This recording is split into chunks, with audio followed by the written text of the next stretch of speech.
ಏನಿದು ಆಶ್ಚರ್ಯ, ಏನಿದು ಆಶ್ಚರ್ಯ? ಅಕ್ಕಿ ಪಕ್ಕಿಗಳೆಲ್ಲ ತಿಂದಿತ್ತ ಚಲಿಸ್ತಿದೆಯಲ್ಲ, ಧೂಮಕೇತುಗಳೆಲ್ಲ ತಿಂದಿತ್ತ ಹರಡುತ್ತಿದೆಯಲ್ಲ, ಸೂರ್ಯಚಂದ್ರನೆಲ್ಲ ಒಂದೆಡೆ ಸೇರಿದ್ದಾರಲ್ಲ, ಏನಾಯಿತು? ಏನಿದು ಆಶ್ಚರ್ಯ, ಏನಿದು ಆಶ್ಚರ್ಯ?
ನಾನು ಮೂರು ಲೋಕಕ್ಕಿಂತ ಮಹಿಷ.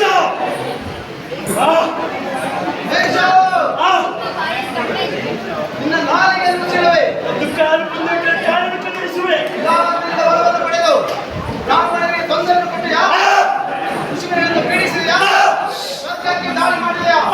ಕೆಟ್ಟವನೇ, ಸಜ್ಜನರ ಕಣ್ಣೀರನ್ನು ನೋಡಿಸುವ ಸಲುವಾಗಿ, ದೇವಾನುದೇವರೇ ಸ್ವಲ್ಪ ಹಿಂದಿರುಗಿಸುವ ಸಲುವಾಗಿ ನಾನೇ ಸಿಂಹವಾಹಿನಿಯಾಗಿ ನಿನ್ನ ಕಣ್ಣ ದೃಷ್ಟಿಯನ್ನು ಮುಟ್ಟಿದ್ದೇನೆ. ಜೇಮದಲ್ಲಿ ಬಾಳಿ ಆಸೆ ಇದ್ದರೆ ದೇವತೆಗಳ ಪಾದಕ್ಕೆ ಬಳಿ ಶರಣಾಗು. ಕಾಪಾಡಲು ಬಂದೆಯಾ? ಹೊರೆಯಲು ಬಂದೆಯಾ?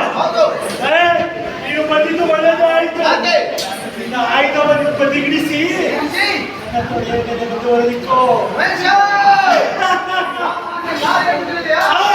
ನಾರಿಯಾದರೇನಂತೆ ನಿನ್ನ ಬಾಲಿಗೆ ಮಾಯಾಗುವೆ. ಅಘಟಿತ ಘಟನಾಪಟ್ಟಿಯ ಸಿಂಹ ನಿನ್ನ ಬಾಲಿಗೆ ಬತ್ತು.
ಒಂದು ಸಲುವಾಗಿ ನೀನು ಒಳ್ಳೆಯ ಕಾಣಿಕೆಯನ್ನು ಸಲ್ಲಿಸ್ತೀಯಾ ಇದು ಶಾಂತವಾಗಿದ್ದೇನೆ.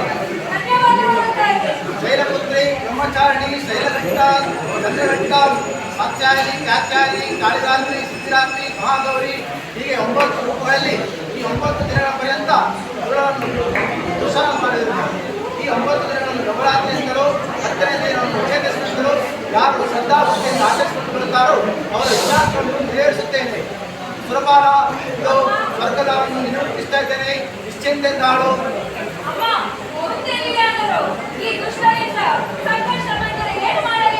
ದುಷ್ಟರಿಂದ ತೊಂದರೆ ಸೂರ್ಯನಗಿರಿಗೆ ಬಂದು ನನ್ನನ್ನೇ ಭಕ್ತಿಯಿಂದ ಪೂಜಿಸಿ ಇದೇ ರೀತಿ ದರ್ಶನವನ್ನು ಬಿಟ್ಟು ನಿಮ್ಮನ್ನು ಕಾಪಾಡುತ್ತೇನೆ. ಶುಭವಾಗಲಿ.